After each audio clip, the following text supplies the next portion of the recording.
minutes. New values. I'm always hearing about human rights, democracy and the rule of law, and yet in 2011, when journalists in Poland were being apprehended, held and sacked for being critical of the government, what did the European Commission do?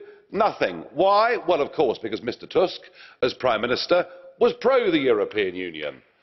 But when you get law and justice in power, who are critical of the European Union, just because they try to clear out the communist old guard and modernise their system, here you are on the verge of invoking Article 7 and taking away their democratic rights within the Union. And of course it's the same story in Hungary, where Viktor Orban, quite rightly, refuses to accept your ludicrous migrant quota programme, and he is now cast as the devil. Perhaps the real reason is that he's taking on Soros, perhaps the most dangerous man in Western democracy today. Keep going, Viktor Orban, is all that Free Democrats can say. And you're happy to interfere in every single member state where you think you see an infringement, apart from, oh, I'd nearly forgotten, Catalonia. 950 people get beaten up by the police because they want to turn out on a Sunday morning and express an opinion, a totally clear violation, Mr. Timmons, of people's human rights, an absolute abuse of any sense of a democratic process, and yet you say in that case it's none of our business. But of course, they're a pro-EU government, so the iron fist of the European Union is reserved purely for your critics. You said today you hoped that the United Kingdom would change its mind and reverse Brexit.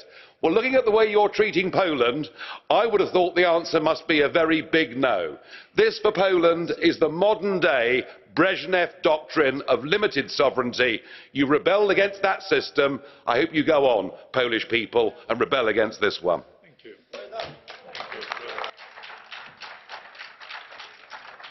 Vielen Dank, Herr Kollege Scholtek. Thank you very much, Mr. Zoltek. Mr. Korwin Mikke, 1 minute now. Dziękuję, panie przewodniczący. Pan Franciszek Timmermans ma absolutną rację, mówiąc o...